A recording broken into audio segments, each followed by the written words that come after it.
पुष्पांजलिं समर्पयामि। श्री श्री गुरुचरण कमलेभ्यो।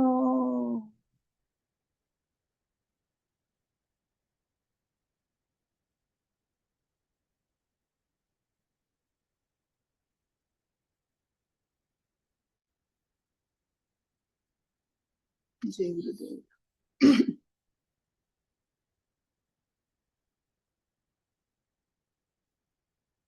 आज हम कर रहे हैं अध्याय 11 विश्व रूप दर्शन का श्लोक नंबर 37।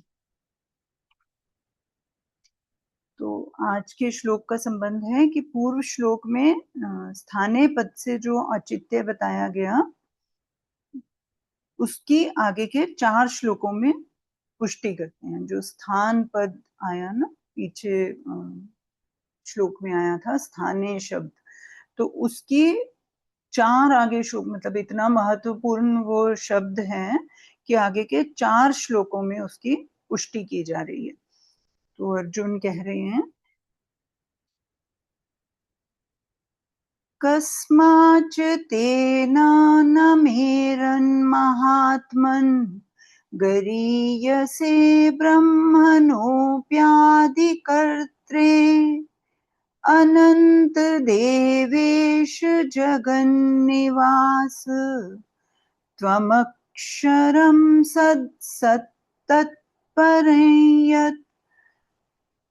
तो कहते हैं हे महात्मन, गुरुओं के भी गुरु और ब्रह्मा के भी आदिकर्ता आपके लिए वे सिद्धगण नमस्कार क्यों नहीं करें, क्योंकि हे अनंत, हे देवेश, हे जगन निवास, आप अक्षर स्वरूप हैं। आप सत भी हैं, असत भी हैं, और उससे सत असत से परे जो कुछ है वो भी आप ही हैं। कस्मात् तेन नमेर महात्मन गरीयसे ब्रह्मणोऽप्यादि कर्तरे। आदि रूप से प्रकट होने वाले महान स्वरूप आपको पूर्वोक्त सिद्धगण नमस्कार क्यों ना करें। नमस्कार 2 को ही किया जाता है। जिनसे मनुष्य को शिक्षा मिलती है, प्रकाश मिलता है, ऐसे आचार्य गुरुजन आदि को नमस्कार किया जाता है।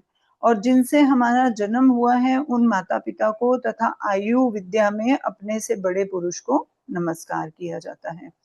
अर्जुन कहते हैं कि आप तो गुरुओं के भी गुरु हैं।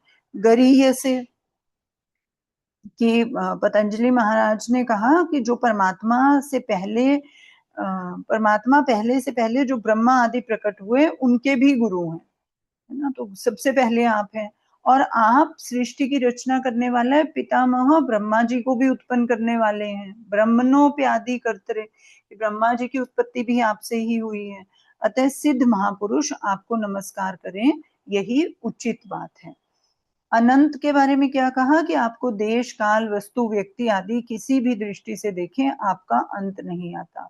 तात्पर्य है कि आपको देश की दृष्टि से देखें तो आपका कहाँ से आरंभ हुआ, कहाँ अंत होगा, ऐसा है ही नहीं। ऐसा कुछ समझ में नहीं आ रहा हमें।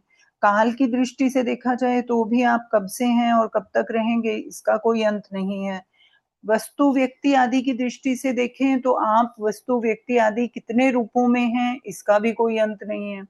सब दृष्टियों से आप अनंत ही अनंत है ना। ना तो आदि अंत वैसे पता चल रहा है दिखने में सीमा रूप में, ना टाइम में पता चल रहा है, और ना ही जो है जो चीजें उसमें उत्पन्न हो रही हैं, जो वस्तुएं परिस्थितियां सब दिखाई दे रही हैं, उनका भी कोई अंत नहीं है, तरह तरह के हैं। तो बुद्धि आदि कोई भी दृष्टि आपको देखने जाती है तो वो दृष्टि ही खत्म हो जाती है, अंत, लेकिन आपका अंत नहीं होता। दृष्टि की जो देखने की सीमा है वो खत्म हो जाती है। इसलिए आप जो है सब तरफ से सीमा रहित हैं, अपार हैं, अगाध हैं। देवेश के लिए क्या कहा कि इंद्र वरुण आदि अनेक देवता हैं जिनका शास्त्रों में वर्णन आता है। उन सब देवताओं के आप मालिक हैं, नियंता हैं, शासक हैं, इसलिए आप देवेश हैं। जगन निवास, अनंत सृष्टियां आपके किसी अंश में विस्तृत रूप से निवास कर रही हैं तो भी आपका वह अंश पूरा नहीं होता, प्रत्युत खाली ही है। ऐसे आप असीम जगन निवास हैं। त्वम अक्षरम सद सत तत्परं यत्, आप अक्षर स्वरूप हैं जिसकी स्वतः सिद्ध स्वतंत्र सत्ता है, वह सत भी आप ही हैं। और जिसकी स्वतंत्र सत्ता नहीं है, प्रत्युत सत के आश्रित है, जिसकी सत्ता प्रतीत होती है, वह असत भी आप ही है। जो सत और असत दोनों से विलक्षण है, जिसका किसी तरह से निर्वचन नहीं हो सकता, मन, बुद्धि, इंद्रियां आदि किसी से भी जिसकी कल्पना नहीं कर सकते, अर्थात जो संपूर्ण कल्पनाओं से सर्वथा अतीत है, वह भी आप ही है। एक second, I have to take a pause.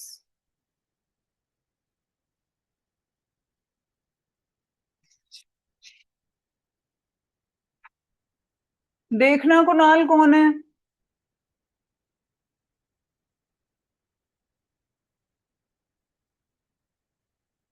Sorry. तात्पर्य यह हुआ कि आपसे बढ़कर दूसरा कोई है ही नहीं, हो सकता ही नहीं और होना संभव भी नहीं है। ऐसे आपको नमस्कार करना ही उचित है। परिशिष्ट भाव क्या है? 9वें अध्याय में सद सच्चाहम पद से और यहाँ आए सद सत तत्पर यत पदों से परमात्मा के सगुण रूप की अनंतता, समग्रता सिद्ध होती है। सत और असत दोनों सापेक्ष होने से लौकिक हैं और जो करवा ले, काम करवा ले अंदर।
सॉरी।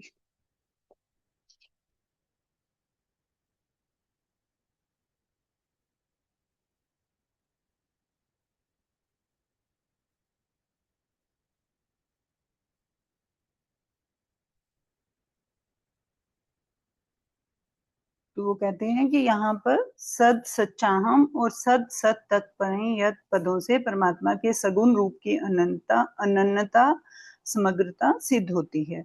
सत्य और असत दोनों सापेक्ष होने से लौकिक हैं, जो इनसे परे है वह निरपेक्ष होने से अलौकिक है। लौकिक और अलौकिक दोनों ही समग्र परमात्मा के रूप हैं। परमात्मा की परा और अपरा प्रकृति सत असत से परे नहीं है, पर परमात्मा सत असत से परे भी है। सगुण समग्र तो अंतर्गत सगुण समग्र के अंतर्गत तो निर्गुण आ सकता है, पर निर्गुण के अंतर्गत सगुण नहीं आ सकता। कारण कि सगुण में निर्गुण का निषेध नहीं है, जबकि निर्गुण में गुणों का निषेध है ना। सगुण में निर्गुण तो आ सकता है क्योंकि सगुण समग्र है, लेकिन अगर हम निर्गुण बोलें तो उसमें सगुण नहीं आ सकता। उसमें तो हम बोल ही रहे हैं कि निर्गुण है, गुणों का निषेध है उसके अंदर। अतः निर्गुण एक देशीय होता है, अर्थात उसके अंतर्गत सब कुछ नहीं आता, परंतु सगुण समग्र के अंतर्गत सब कुछ आ जाता है, कुछ भी बाकी नहीं रहता। इसलिए अर्जुन सद सत तत्परे यत पदों से मानो कहते हैं कि सत भी आप हैं, असत भी आप हैं, और सत असत के सिवाय जो कुछ हमारी कल्पना में आ सकता है वह भी आप ही हैं। ज्ञान की दृष्टि से जो ना सत कहा जा सकता है और ना असत कहा जा सकता है, वह अनिर्वचनीय तत्व भी आप ही हैं। फिर कहते हैं कि तात्पर्य है कि आपके सिवाय ना तो कोई हुआ है, ना कोई है, और ना कोई होगा, ना कोई हो ही सकता है, अर्थात केवल आप ही आप हैं। फिर कहते हैं त्वमादिदेवः पुरुषः पुराणस्त्वमस्य विश्वस्य परन्निधानम् वेत्तासि वेद्यं च परं च धाम त्वया ततः विश्वमनन्तरूप। आप ही आदिदेव और पुराण पुरुष हैं तथा आप ही इस संसार के परम आश्रय हैं। आप ही सबको जानने वाले, जानने योग्य और परम धाम हैं। हे अनंत रूप, आपसे ही संपूर्ण संसार व्याप्त है। इसकी व्याख्या है त्वमादि देव पुरुष पुराण। आप संपूर्ण देवताओं के आदि देव हैं क्योंकि सबसे पहले आप ही प्रकट होते हैं। आप पुराण पुरुष हैं क्योंकि आप सदा से हैं, सदा ही रहने वाले हैं। त्वमस्य विश्वस्य परम निधानम। देखने, सुनने और समझने जानने में जो कुछ भी संसार आता है वह संसार की उत्पत्ति, स्थिति, प्रलय आदि जो कुछ होता है उस सब के परम आधार आप ही हैं। वेत्तासी, आप संपूर्ण संसार को जानने वाले हैं अर्थात भूत, भविष्य और वर्तमान काल तथा देश, वस्तु, व्यक्ति आदि जो कुछ है उन सबको जानने वाले आप ही हैं।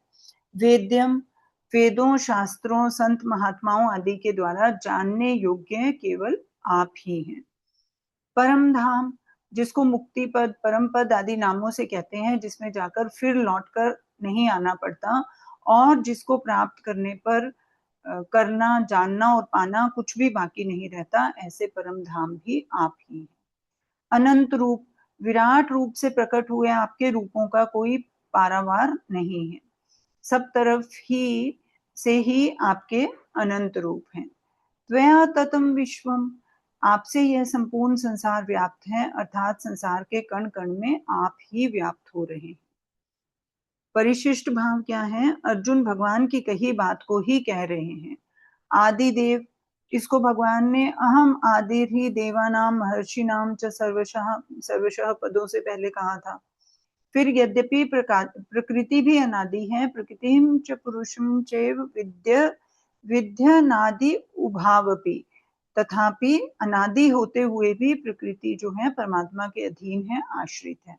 कारण कि प्रकृति परमात्मा की परिवर्तनशील शक्ति है, पर परमात्मा किसी की शक्ति नहीं है, प्रत्युत स्वयं ही शक्तिमान है।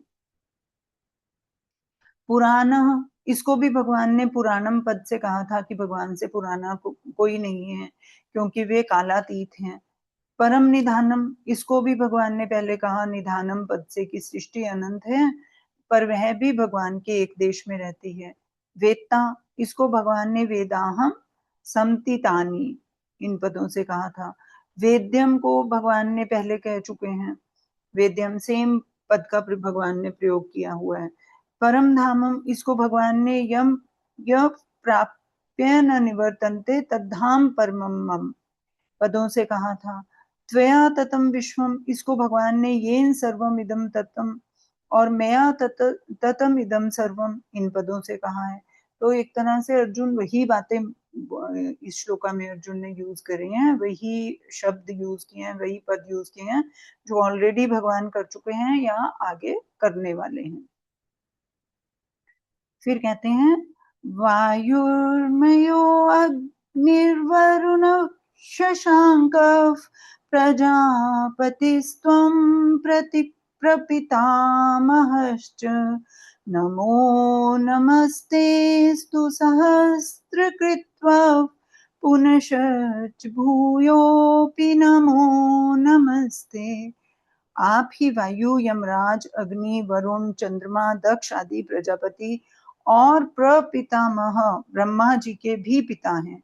आपको हजारों बार नमस्कार हो, नमस्कार हो और फिर भी आपको बार बार नमस्कार हो, नमस्कार हो। जिससे सबको प्राण मिल रहे हैं, मात्र प्राणी जी रहे हैं, सबको सामर्थ्य मिल रही है, वह वायु आप ही हैं। जो संयमनी पुरी के अधिपति हैं और संपूर्ण संसार पर जिनका शासन चलता है, वे यम भी आप ही हैं। जो सब में व्याप्त होकर शक्ति देता है, प्रकट होकर प्रकाश देता है और जठराग्नि के रूप में अन्न का पाचन करता है, वह अग्नि भी आप ही हैं। जिसके द्वारा सबको जीवन मिल रहा है, उस जल के अधिपति वरुण भी आप ही हैं। शशांक, जिससे संपूर्ण औषधियों का, वनस्पतियों का पोषण होता है, वह चंद्रमा भी आप है। प्रजा को उत्पन्न करने वाले दक्ष आदि प्रजापति आप ही हैं। पितामह ब्रह्मा जी को भी प्रकट करने वाले होने से आप प्रपितामह हैं। इंद्र आदि जितने भी देवता हैं, वे सब के सब आप ही हैं। आप अनंत स्वरूप हैं। आपकी मैं क्या स्तुति करूं, क्या महिमा गाऊं। मैं तो आपको हजारों बार नमस्कार ही कर सकता हूं और कर ही क्या सकता हूं। कुछ भी करने की जिम्मेवारी मनुष्य पर तभी तक रहती है जब तक अपने में करने का बल अर्थात अभिमान रहता है। जब अपने में कुछ भी करने की सामर्थ्य नहीं रहती, तब करने की जिम्मेवारी बिल्कुल नहीं रहती। अब वह केवल नमस्कार ही करता है, अर्थात अपने आप को सर्वथा भगवान के समर्पित कर देता है। फिर करने कराने का सब काम शरण्य भगवान का ही रहता है, शरणागत का नहीं। तो जब तक हमारे अंदर कर्ता भाव रहता है, तभी तक हमारी रिस्पॉन्सिबिलिटी बनती है। अगर हमें ये लगे कि मैं तो इस काम को करने के लायक ही नहीं हूँ, भगवान ही करा देंगे तो हो जाएगा, समर्पण हो जाता है, तो हमारी जो है जिम्मेवारी भी खत्म हो जाती है। भगवान कराएंगे तो होगा, तो अपना कर्तापन खत्म करने के साथ हमारी रिस्पॉन्सिबिलिटी भी खत्म हो जाती है। इसका मतलब ये नहीं है कि रिस्पॉन्सिबिलिटीज को छोड़ देना है, सिर्फ कर्तापन को छोड़ना है और भगवान का सहारा लेकर सारी रिस्पॉन्सिबिलिटीज को हमने पूरा करना है। इसमें एक और बहुत इंटरेस्टिंग, जो अभी हम श्लोकास पढ़ रहे हैं, एक और विचार है कि अभी अर्जुन बोल रहे हैं कि ये सब जो हैं आपको नमस्कार कर रहे हैं, जो वेदों को जानते हैं और जो ज्ञानी पुरुष हैं। पहले भी एक बार अर्जुन ने ये शब्द यूज किए हैं कि जो ज्ञानी लोग हैं, जो सिद्ध हैं, वो आपको नमस्कार कर रहे हैं। और इसके साथ ही अर्जुन ने ये भी बोला कि कुछ लोग जो हैं आपको देखकर भयभीत हो रहे हैं ना, और मैं भी भयभीत हो रहा हूँ बहुत विकराल रूप को देखकर। अभी इसमें ये मतलब समझ में आती है कि कैसे एक ही सिचुएशन के डिफरेंट डिफरेंट जो प्राणी हैं, डिफरेंट डिफरेंट भाव उनमें उत्पन्न होते हैं और वो उन भाव को प्रकट डिफरेंट तरीके से करते हैं। जैसे सिद्ध जनों को तो पहले से ही पता है कि ज्ञानी मनुष्य जो हैं कि परमात्मा का ये रूप भी हो सकता है, सिर्फ चतुर्भुज। अब अर्जुन को क्या था, अर्जुन को ऐसा लगा कि मतलब पता सबको होता है, मरण मृत्यु है, काल है, सबको पता है, लेकिन साक्षात देखना अलग बात हो जाती है। तो जब उसने साक्षात देखा तो वो, क्योंकि उसने मन में वैसा रूप नहीं बनाया हुआ था, मन में उसका वही भगवान का जो रूप था, जो चाहे कृष्ण उस टाइम याद आए ना आए, लेकिन एज एज इट इज भगवान का जो रूप उसने अपने अपने मन में, अपने सबकॉन्शियस माइंड में सोच के रखा था, वो वही चतुर्भुज रूप था, मोहनी रूप है ना, कि अपना कमल लिए हुए, गदा चक्रधारी, इस तरह से भगवान है। उसने ये विकराल रूप की कभी, क्योंकि मन में कल्पना ही नहीं की थी, कभी उसके ऊपर थॉट ही, अपना मनन ही नहीं किया, तो उसने जब ये रूप देखा तो वो घबरा गया। और उसी की तरह के और भी बहुत सारे प्राणी थे जो इस उसको देख के व्यथित हो गए और इधर उधर भाग रहे हैं, जो काल से डर रहे हैं। लेकिन जो सिद्धगण और जो ज्ञानी पुरुष थे, उनको तो पता था कि ये भी भगवान का ही रूप है, सब कुछ ही भगवान का रूप है। तो वो उस रूप को देखकर भी भगवान को ना तो अचरज में आ रहे हैं, ना कुछ कर रहे हैं, वो सिर्फ नमस्कार कर रहे हैं, है ना। तो this is very important to understand कि हम अपने मन में क्या बिठा के रखते हैं, उसी के हिसाब से हम आने वाली परिस्थिति जो होती है उसको, हमारा बिहेवियर जो होता है उसके ऊपर ही डिपेंडेंट होता है कि हमने अपने मन में कैसी किसी व्यक्ति, वस्तु, परिस्थिति के प्रति धारणाएं क्या हैं, हमने बना रखी हैं धारणाएं ना। तो आगे 40 नंबर श्लोक जो है इसी का कंटिन्यूएशन है, लास्ट श्लोक का है, इस 4 श्लोकों का जो एक समूह है उसका चौथा श्लोक है ये।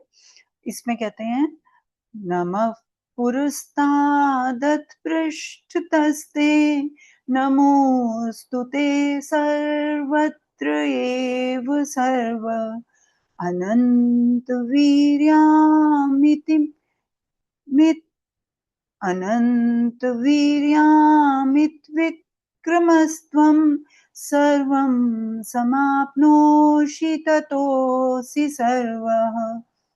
ये सर्व स्वरूप आपको आगे से भी नमस्कार हो और पीछे से भी नमस्कार हो, आपको सब ओर से दसों दिशाओं से ही नमस्कार हो। हे अनंत वीर्य असीम पराक्रम वाले, आपने सबको एक देश में समेट रखा है, अतः सब कुछ आप ही हैं। नमः पुरुस्तादत पृष्ठतस्ते नमोस्तु ते सर्वत्र एव सर्व। अर्जुन भयभीत हैं, मैं क्या बोलूं, यह उनकी समझ में ही नहीं आ रहा, इसलिए वे आगे से पीछे से सब ओर से अर्थात दसों दिशाओं से केवल नमस्कार ही नमस्कार कर रहे हैं। फिर कहते हैं अनंत वीर्य कहने का तात्पर्य है कि आप तेज बल आदि से भी अनंत हैं, और अमित विक्रम कहने का तात्पर्य है कि आपके पराक्रम युक्त संरक्षण आदि कार्य भी असीम है। आप इस तरह आपकी शक्ति भी अनंत है और पराक्रम भी अनंत है। सर्वम समाप्नोषि ततोऽसि सर्व, आपने सबको समावृत कर रखा है, अर्थात संपूर्ण संसार आपके अंतर्गत है। संसार का कोई भी अंश ऐसा नहीं है जो कि आपके अंतर्गत ना हो। अर्जुन एक बड़ी अलौकिक विलक्षण बात देख रहे हैं कि भगवान अनंत सृष्टियों में परिपूर्ण व्याप्त हो रहे हैं और अनंत सृष्टियां भगवान के किसी एक अंश में हैं। परिशिष्ट भाव है, भगवान के दिव्य विराट रूप को देखकर अर्जुन ने कहा कि आप अपने तेज से संसार को संतप्त कर रहे हैं। तो संतप्त करने वाला और संतप्त होने वाला दोनों एक ही विराट रूप के अंग हैं। भगवान के उग्र रूप को देखकर तीनों लोग व्यथित व्याकुल हो रहे हैं, तो व्यथित होने वाली त्रिलोकी भी भगवान के विराट रूप का ही अंग है, उसी में क्योंकि दिखाई दे रही है तो उसी का एक अंग है। भगवान को देखकर देवता भयभीत होकर उनका गुणगान कर रहे हैं और राक्षस भयभीत होकर दसों दिशाओं में भाग रहे हैं। तो भयभीत होने वाले देवता और राक्षस ये भी भगवान के विराट रूप के ही अंग हैं। कारण कि ये देवता राक्षस आदि कुरुक्षेत्र में नहीं थे, प्रत्युत भगवान के विराट रूप में ही अर्जुन को दिख रहे थे। तो जो कुछ भगवान के अंदर दिख रहा था विराट रूप में अर्जुन को, तो वो सब कुछ भगवान का ही एक रूप था, प्रकटीकरण था। ब्रह्मा विष्णु शंकर रुद्र आदित्य वसु साध्यगण विश्वे देव अश्विनी कुमार मरुदगण पितृगण सर्प गंधर्व यक्ष राक्षस असुर ऋषि महर्षि सिद्धगण वायु यमराज अग्नि वरुण चंद्रमा सूर्य आदि और इनके सिवाय भीष्म द्रोण कर्ण जयद्रथ आदि समस्त राजा लोग, ये सब के सब दिव्य विराट रूप के ही अंग हैं। इतना ही नहीं, अर्जुन संजय धृतराष्ट्र तथा कौरव और पांडव सेना भी उसी विराट रूप के अंग हैं। तात्पर्य है कि जड़ चेतन स्थावर जंगम रूप से जो कुछ देखने सुनने सोचने में आ रहा है वह सब अविनाशी भगवान का ही है। इसका अनुभव करने के लिए साधक को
और यहाँ डिस्टरबेंस हो गई घर पे कोई काम के लिए आया हुआ है।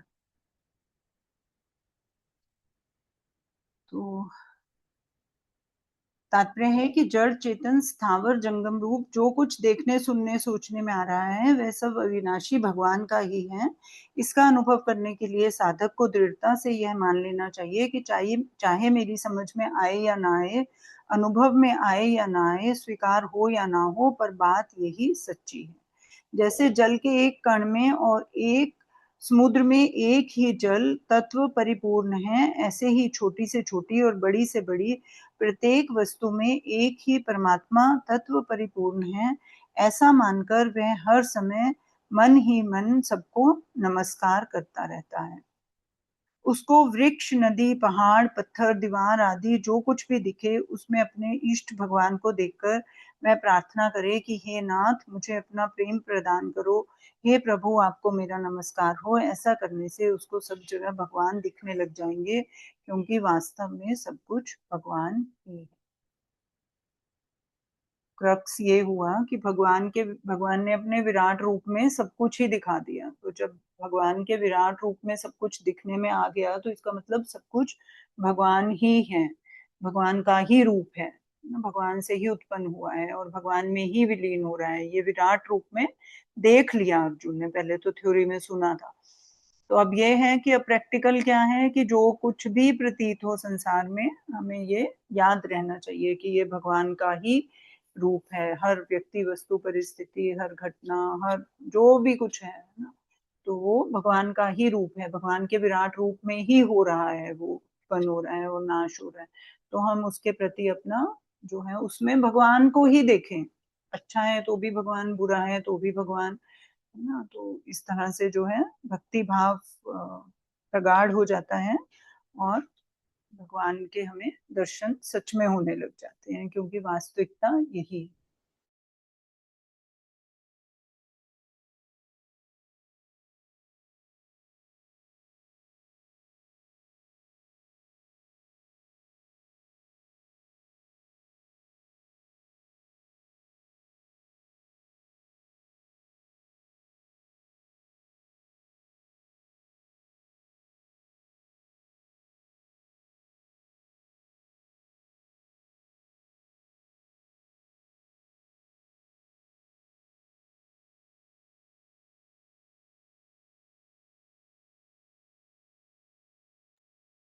सॉरी, मैंने ऑडियो ऑन ही नहीं किया और मैं बोले जा रही हूँ कब से। कहाँ तक बोला था, कहाँ तक सुना आप लोगों ने? बस वो खत्म किया आपने, जब श्लोक खत्म किया बस उतना ही सुना हमने, आगे तो ओ सॉरी, शुरू मैंने नहीं। ऑडियो ऑफ किया तो मैंने ऑडियो ऑन ही नहीं किया। मैं बोले जा रही हूँ तब से, मैं कह रही हूँ कोई जवाब क्यों नहीं दे रहा। चलिए कोई बात नहीं, फिर ये वाला श्लोक हम 40 नंबर कल दोबारा इसको ले लेंगे,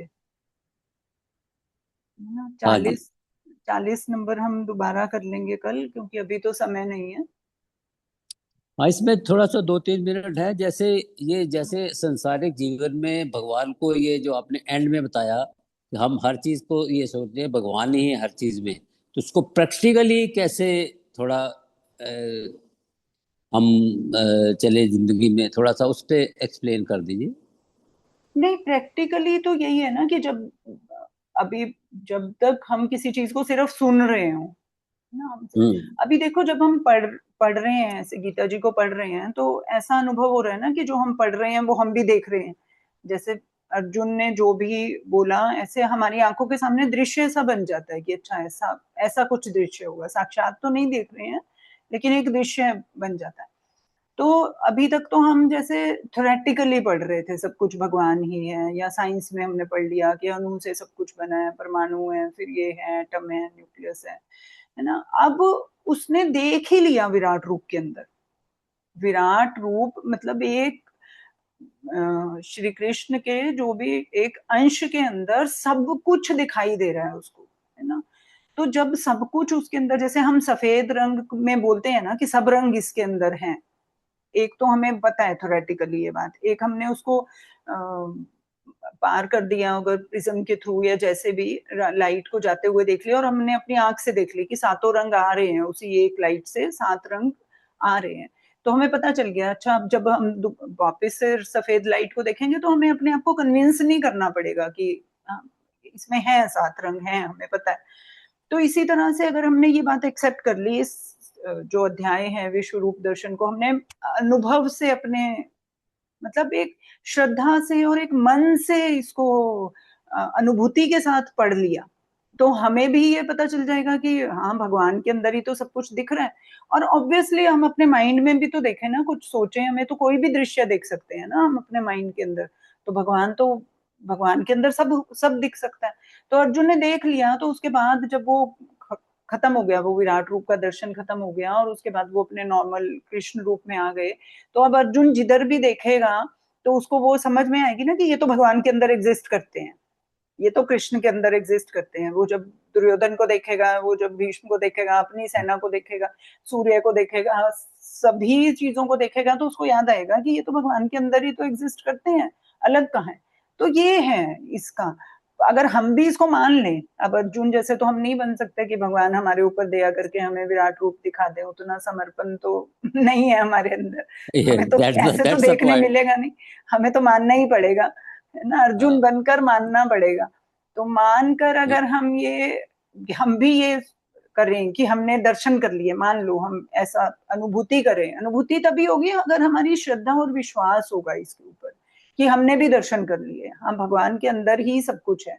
और फिर जब जिस भी चीज को हम देखेंगे, हमें पता ही है ऑलरेडी कि ये तो भगवान के अंदर है, देखी थी हमने तो ये भगवान के अंदर है। तो इस तरह से है, ये श्रद्धा का विषय ज्यादा है ना, भक्ति